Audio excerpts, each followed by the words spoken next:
Hello मेरे प्यारे बच्चों एवं बच्चियों, आप सभी का बहुत बहुत स्वागत है आपके अपने चैनल ज्ञानी बाबा 875 में। मैं दुर्गेश सर आप लोगों के लिए लेकर आ गया हूँ फिर से एक बार हिस्ट्री इतिहास के पार्ट 1 जो यूरोप में राष्ट्रवाद है उसका सभी महत्वपूर्ण ऑब्जेक्टिव प्रश्न। तो आप मेरे साथ बने रहे और अंत तक देखें, ठीक है। इससे आपके एग्जाम में काफ़ी सारे प्रश्न आ सकते हैं, इसलिए इस वीडियो को आप छोड़कर कहीं मत जाइएगा। और वीडियो पसंद आता होगा अगर आप लोगों को, तो ज़रूर इस चैनल को सब्सक्राइब कर लीजिएगा, ताकि हम जिस भी पार्ट का एक एक करके हम सभी पार्टों का आपके पास ऑब्जेक्टिव जरूर डालेंगे। हर एक पार्ट से आपके जो महत्वपूर्ण प्रश्न होंगे उनके साथ मैं आपके लिए हाजिर रहूंगा। तो आइए देखते हैं प्रश्न एक क्या है। वियना ना, प्रश्न 1 नंबर क्या है आपका कि वियना सम्मेलन की मेजबानी किसने की ना। वियना सम्मेलन जो हुआ उसकी मेजबानी किसने की? क्या मेटरनिख ने किया, या नेपोलियन ने किया, या लेनिन ने किया, या कार्ल मार्क्स ने किया ना। तो आपके सामने 4 ऑप्शन है, तो आपका जो आंसर है सही वो क्या हो जाएगा? मेटरनिख। आपका ए ऑप्शन सही हो जाएगा। आइए देखते हैं अगला प्रश्न क्या है। निम्न में से किस सम्मेलन में जर्मनी की क्षतिपूर्ति राशि को कम कर दिया गया ना। मतलब किस सम्मेलन में जर्मनी की जो क्षतिपूर्ति का जो राशि था उसको कम कर दिया गया? क्या वो क्योटो सम्मेलन था, या वियना सम्मेलन था, या रियो डी जेनेरो सम्मेलन था, या लौसेने सम्मेलन था ना। तो आपका जो सही आंसर हो जाएगा वो क्या हो जाएगा? ऑप्शन डी, लौसेने सम्मेलन। ठीक है, आइए देखते हैं अगला प्रश्न। अमेरिका में न्यू डील किसने लागू की? अमेरिका में जो न्यू डील लागू हुआ वो किसने लागू किया? क्या अब्राहम लिंकन ने किया, या फ्रैंकलिन डी रूजवेल्ट ने किया, या बराक ओबामा ने किया, या निक्सन ने किया? तो आपके सामने जो आंसर है आपका ऑप्शन बी हो जाएगा राइट आंसर। तो यह वीडियो आपको पसंद आता हो तो इसे ज्यादा से ज्यादा लाइक, शेयर और सब्सक्राइब करना न भूलें। बढ़ते हैं हम अगले प्रश्न की ओर। अगला प्रश्न क्या है हमारा? हिगेल किस देश का दार्शनिक था ना। हिगेल जो था वो किस देश का दार्शनिक था? ये आपके 2023 एग्जाम में भी पूछा गया प्रश्न है, ठीक है। हिगेल किस देश का दार्शनिक था? क्या फ्रांस का था, या इटली का था, या जर्मनी का था, या ऑस्ट्रेलिया का था ना। तो 4 का जो आपका आंसर हो जाएगा क्या हो जाएगा? तो हिगेल जो था वो कहाँ का था दार्शनिक? तो जर्मनी का दार्शनिक था। ऑप्शन सी आपका राइट आंसर हो जाएगा। आइए देखते हैं प्रश्न संख्या 5। वियना कांग्रेस का मुख्य उद्देश्य क्या था ना। वियना कांग्रेस जो था उसका मुख्य उद्देश्य क्या था? क्या गाना राज्यों को पुनः स्थापित करना था, या लोकतंत्र को पुनः स्थापित करना था ना, या राजतंत्र को पुनः स्थापित करना था, या इनमें से कोई नहीं? तो आपके सामने 4 ऑप्शन दिए गए हैं, तो इसका क्या आंसर हो जाएगा? आंसर क्या हो जाएगा इसका? तो आपका ऑप्शन सी हो जाएगा इसका राइट आंसर। राजतंत्र को पुनः स्थापित करना था। आइए देखते हैं अगला प्रश्न संख्या 6। सिकंदर कहाँ का निवासी था ना। सिकंदर जो था वो कहाँ का निवासी था ना। सिकंदर क्या रोम का था, या चीन का था, या यूनान का था, या मिस्र का था ना। तो आपका जो सही आंसर है वो क्या हो जाएगा? यूनान का। ठीक है, बढ़ते हैं हम अगले प्रश्न की ओर। फ्रांसीसी क्रांति कब हुई? फ्रांसीसी क्रांति जो है वो कब हुई ना। प्रश्न संख्या 7 है आपका, फ्रांसीसी क्रांति कब हुई? क्या 1789 में हुआ, या 1804 में हुआ, या 1871 में हुआ, या 1817 ईस्वी में हुआ ना। तो फ्रांसीसी क्रांति जो है वो कब हुआ था? 1789 में। तो आपका सही आंसर जो है वो क्या हो जाएगा? आपका सही आंसर ऑप्शन ए 1789। आइए बढ़ते हैं अगले प्रश्न की ओर। प्रश्न संख्या 8। राष्ट्रीय आंदोलन का केंद्र जेना विश्वविद्यालय कहाँ स्थित है ना। क्या इटली में स्थित है, जर्मनी में स्थित है, रूस में स्थित है, या ग्रेट ब्रिटेन में स्थित है? तो आप हमारे कमेंट बॉक्स में हर एक प्रश्न का उत्तर भी देते रहें, ताकि ठीक है। तो आइए इसका जो आंसर क्या हो जाएगा? जो राष्ट्रीय आंदोलन का केंद्र जेना विश्वविद्यालय कहाँ स्थित है? तो जो स्थित है वो कहाँ है? जर्मनी में है। तो आपका 8 का क्या हो जाएगा आंसर? बी हो जाएगा। ठीक है, 9 प्रश्न। कोसूथ कहाँ का संबंध किस देश से है? कोसूथ जो है उसका संबंध जो है वो किस देश से है? क्या ऑस्ट्रिया से है, यूनान से है, पोलैंड से है, या हंगरी से है? तो आपके सामने 4 ऑप्शन दिए गए हैं, इसमें से आपको सही उत्तर बताना है। तो आपका जो सही उत्तर है वो हो जाएगा ऑप्शन डी, हंगरी ना। कोसुत का संबंध जो है वो हंगरी देश से है। कोसुत का संबंध किससे है? तो हंगरी देश से। आइए आपका 10वां प्रश्न क्या है? इटली तथा जर्मनी वर्तमान में किस महादेश के अंतर्गत आते हैं? ये प्रश्न बहुत ही महत्वपूर्ण है आप लोगों के लिए। अगर बात करें तो ये प्रश्न बहुत बार पूछा भी गया है, ठीक है। तो इटली तथा जर्मनी वर्तमान में किस महादेश के अंतर्गत आते हैं? क्या उत्तरी अमेरिका, दक्षिणी अमेरिका, यूरोप या पश्चिम एशिया? तो आपका जो सी ऑप्शन है वो आपका राइट आंसर हो जाएगा। कौन से? यूरोप ना, यूरोप, ठीक है। इटली तथा जर्मनी वर्तमान में किस महादेश के अंतर्गत आते हैं? तो यूरोप। आइए बढ़ते हैं अगले प्रश्न की ओर। 11, फ्रांस में किस शासन वंश की पुनः स्थापना वियना कांग्रेस द्वारा की गई? क्या हैप्सबर्ग है, या आलरिया वंश है, या बुर्बो वंश है, या जार शाही है? तो आपका जो सही आंसर हो जाएगा 11 का वो क्या हो जाएगा? ऑप्शन सी, बुर्बो वंश। बढ़ते हैं अगले प्रश्न की ओर। 12 में मेजनी का संबंध किस संगठन से था ना? मेजनी का संबंध किस संगठन से था? क्या लाल सेना से था, या कार्बोनेरी से था, या फिलिक हेंतरिया से था, या डाइट से था ना? तो मेजनी का जो संबंध है वो कार्बोनेरी से था, ठीक है। तो आइए बढ़ते हैं 13 नंबर प्रश्न की ओर।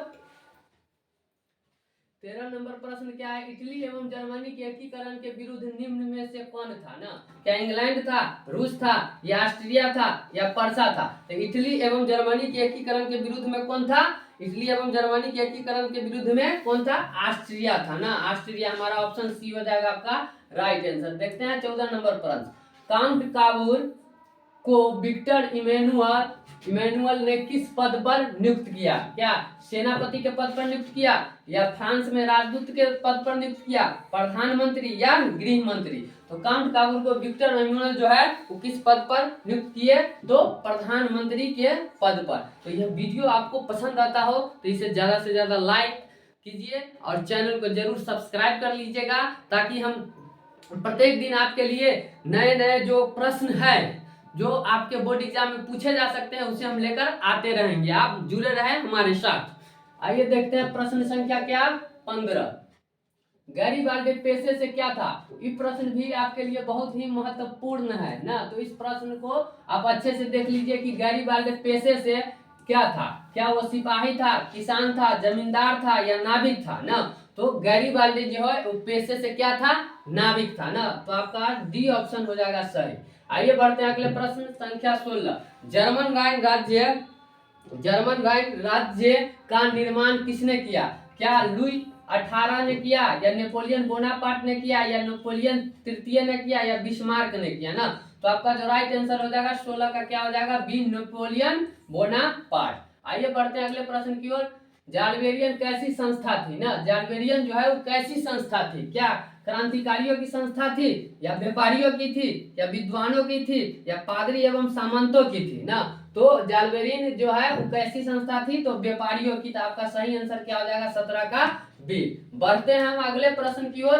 18, रक्त एवं लौह की नीति का अवलंबन किसने किया ना? क्या मेजनी ने किया, या हिटलर ने किया, या बिस्मार्क ने किया, या विलियम प्रथम ने किया? तो रक्त एवं लौह के नीति का जो अवलंबन है वो किसने किया था? बिस्मार्क ने। तो आपका सही आंसर क्या हो जाएगा? Option C. 18 का क्या हो जाएगा सही आंसर? सी। बढ़ते हैं हम अगले प्रश्न की ओर। 19, फ्रैंकफर्ट की संधि कब हुई थी ना?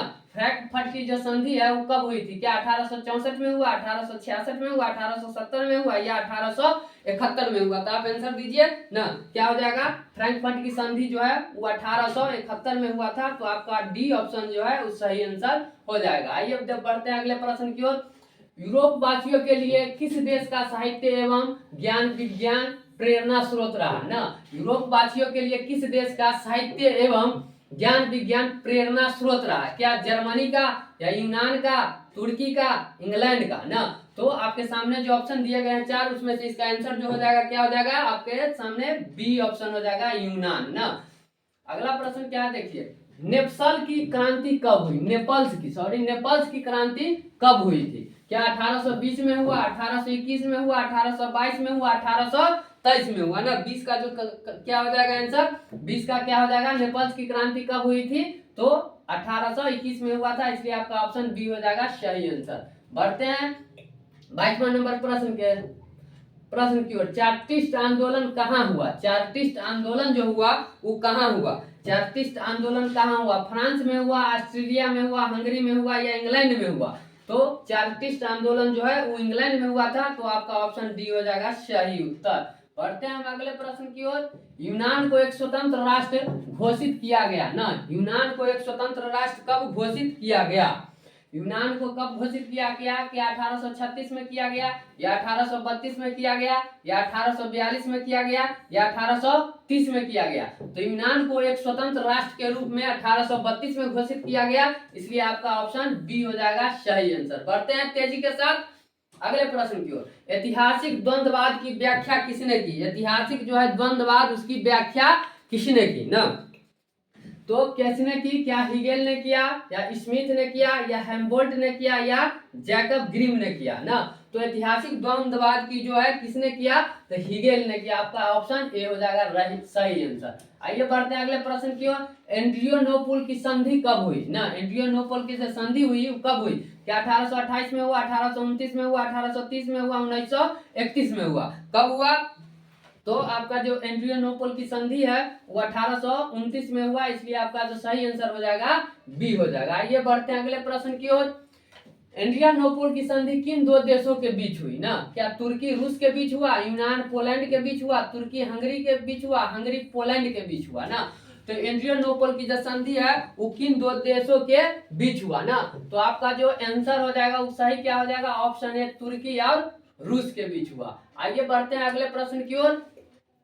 सेडन का युद्ध किनके बीच हुआ ना? सेडन का जो युद्ध हुआ वो किनके बीच हुआ था ना? क्या ऑस्ट्रिया और पर्सा के बीच हुआ, ब्रिटेन और फ्रांस के बीच हुआ, फ्रांस और पर्सा के बीच हुआ, पर्सा और रूस के बीच हुआ? तो आपका जो सही आंसर है वो क्या हो जाएगा? फ्रांस और पर्सा के बीच हुआ था सेडन का युद्ध। बढ़ते हैं बिना देरी किए हुए अगले प्रश्न की ओर ना। आपको वीडियो यह पसंद आता हो, आपके लिए बहुत ही अगर लगता हो कि लाभदायक है, तो आप इस चैनल को जरूर सब्सक्राइब कर लीजिएगा, क्योंकि हम सभी विषय के ऑब्जेक्टिव आपके लिए प्रत्येक दिन लाते रहेंगे इसी तरह। तो आप जुड़े रहें हमारे साथ। आइए बढ़ते हैं प्रश्न संख्या 28 की ओर। किस देश का हंगरी पर पूर्ण आधिपत्य था ना? मतलब कि किस देश का हंगरी पर पूर्ण आधिपत्य था?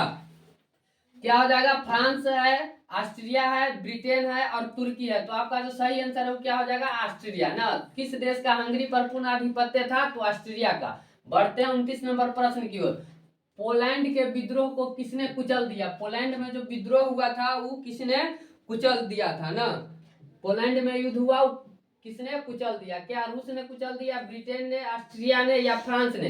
तो आपका जो सही आंसर हो जाएगा ऑप्शन ए, रूस ने। बढ़ते हैं फिर हम अगले प्रश्न की ओर। प्रश्न संख्या 30 में। 30 में क्या है कि सन 1870 में फ्रांस और पर्सा के बीच युद्ध कहाँ हुआ था ना? क्या वो सेडन में युद्ध हुआ, सेडेवा में युद्ध हुआ, या साइडोन में युद्ध हुआ, या फ्रैंकफर्ट में युद्ध हुआ? तो युद्ध जो हुआ था उससे सेडन में युद्ध हुआ था। आपका सही ऑप्शन ए हो जाएगा। आइए बढ़ते हैं अगले प्रश्न की ओर। प्रश्न संख्या 31। किस युद्ध के बाद जर्मनी का एकीकरण पूरा हुआ ना? किस युद्ध के बाद जर्मनी का एकीकरण पूरा हुआ? क्या क्रीमिया के युद्ध के बाद, या सेडोवा का युद्ध, या पर्सा डेनमार्क का युद्ध, या सेडाउन का युद्ध? तो आपका जो सही आंसर है वो क्या हो जाएगा? सेडाउन का युद्ध, ऑप्शन डी। बढ़ते हैं 32 नंबर प्रश्न की ओर। यंग यूरोप का संस्थापक कौन था? क्या मेजनी था, गैरीबाल्डे था, विक्टर इमैनुअल था, या मुसोलिनी था? मुसोलिनी था ना। तो 32 का क्या हो जाएगा आंसर? 32 का क्या हो जाएगा आंसर? तो यंग यूरोप का संस्थापक जो था वो मेजनी था। यंग यूरोप का संस्थापक कौन था? मेजनी था। बढ़ते हैं हम अगले प्रश्न की ओर। प्रश्न संख्या 33। यूरोप का मरीज किसे कहा जाता था ना? क्या तुर्की को कहा जाता है, या इटली को, या इंग्लैंड को, या फ्रांस को? तो यूरोप का जो मरीज है वो तुर्की को कहा जाता था। ठीक है, तुर्की को। तो आपका सही आंसर क्या हो जाएगा? तुर्की। आइए बढ़ते हैं प्रश्न संख्या 34 की ओर। वियना कांग्रेस कब हुआ? वियना कांग्रेस जो हुआ वो कब हुआ? वियना कांग्रेस कब हुआ? क्या 1815 में हुआ, 1818 में हुआ, 1820 में हुआ, 1848 में हुआ? तो वियना कांग्रेस जो हुआ था वो 1815 में हुआ था। तो आपका सही आंसर क्या हो जाएगा? Option A. बढ़ते हैं हम फिर अगले प्रश्न की ओर। जर्मनी के एकीकरण का प्रमुख वास्तुकार कौन था? जर्मनी का जो एकीकरण हुआ उसका प्रमुख वास्तुकार कौन था? क्या मेजनी था, गैरीबाल्डी था, लेनिन था, या बिस्मार्क था? तो आपका जो सही आंसर है वो क्या हो जाएगा? बिस्मार्क हो जाएगा, ऑप्शन डी। फिर बढ़ते हैं हम अगले प्रश्न की ओर। प्रश्न संख्या 36। इटली के एकीकरण में निम्न में से किसका संबंध नहीं है? इटली का जो एकीकरण हुआ था उसमें इन चारों में से किनका संबंध जो है वो नहीं है ना। क्या बिस्मार्क है, मेजनी है, काबूर है, गैरीबाल्डी है। तो अब जो संबंध नहीं पूछ रहा है तो आपका ऑप्शन ए हो जाएगा क्या, बिस्मार्क हो जाएगा इसका सही आंसर। बढ़ते हैं हम अगले प्रश्न की ओर। प्रश्न संख्या 37। 1830 की क्रांति के बाद फ्रांस में किस प्रकार का शासन स्थापित हुआ ना। संघीय शासन व्यवस्था हुआ या संवैधानिक राजतंत्र हुआ, गणराज्य हुआ या अधिनायकवाद हुआ ना। तो आपका कौन सा ऑप्शन हो जाएगा सही, 37 का जो हो जाएगा तो संवैधानिक राजतंत्र यानी कि ऑप्शन बी हो जाएगा आपका सही आंसर। फिर बढ़ते हैं अगले प्रश्न की ओर। 38 में जर्मनी के एकीकरण के लिए कौन उत्तरदायी था ना। यहाँ पर दीर्घिकार हो जाएगा, उत्तरदायी था। जर्मनी के एकीकरण के लिए कौन उत्तरदायी था, काउंट काबूर था या बिस्मार्क था या गैरीबाल्डी था या मेजनी था ना। तो इसका आंसर सही क्या हो जाएगा, 38 नंबर का क्या हो जाएगा, जर्मनी के एकीकरण के लिए कौन उत्तरदायी था, तो बिस्मार्क ना। कौन उत्तरदायी था, बिस्मार्क। बढ़ते हैं प्रश्न संख्या 39 की ओर। 1871 में कौन सी संधि हुई थी। 1871 में जो कौन सी संधि हुई थी, क्या वो फ्रैंकफर्ट की संधि हुई या पेरिस की संधि हुई या वियना कांग्रेस की संधि हुई या इनमें से कोई नहीं ना। तो इसका क्या हो जाएगा, तो 1871 में जैसे कि आपको पता ही होगा कि फ्रैंकफर्ट की संधि हुई थी ना। आइए बढ़ते हैं अगले प्रश्न की ओर। इटली के एकीकरण में निम्न में से किसका योगदान था। इटली के एकीकरण में किसका योगदान था, क्या मेजनी एवं इमैनुअल का था, गैरीबाल्डी का था ना, काउंट काबूर का था या इनमें से सभी का था। तो आपका जो सही आंसर हो जाएगा वो क्या हो जाएगा, 40 नंबर का ऑप्शन डी हो जाएगा, इनमें से सभी। इटली के एकीकरण में मेजनी एवं इमैनुअल का था, गैरीबाल्डी भी था, काउंट काबूर भी था और तो इनमें से सभी हो जाएगा। अब देखते हैं आज का आखिरी प्रश्न। रॉबर्ट ओवेन कहाँ का निवासी था। रॉबर्ट ओवेन जो था वो कहाँ का निवासी था ना। क्या वो फ्रांस का था, जर्मनी का था, ब्रिटेन का था या ऑस्ट्रिया का था। तो आपका जो सही आंसर है वो हो जाएगा ब्रिटेन। तो इस पाठ में यूरोप में राष्ट्रवाद ना आपका इतिहास का पहले चैप्टर का सभी प्रश्न है, मोस्ट इंपोर्टेंट प्रश्न है। यदि आप इसको अच्छे से देख लेते हैं, पढ़ लेते हैं तो आपको हम ये गारंटी के साथ कह सकते हैं कि इस जो 41 प्रश्न है इसमें से आपके 4 से 5 प्रश्न निश्चित रूप से इस पाठ से पूछा जाता है, जो कि आपके बोर्ड एग्जाम 2024 में पूछा जाएगा। और यह वीडियो आपको पसंद आया हो तो इसे जरूर लाइक कीजिएगा और चैनल को सब्सक्राइब कर लीजिएगा, ताकि फिर अगले पार्ट का यदि हम वीडियो अपलोड करेंगे तो आपको सबसे पहले नोटिफिकेशन प्राप्त हो।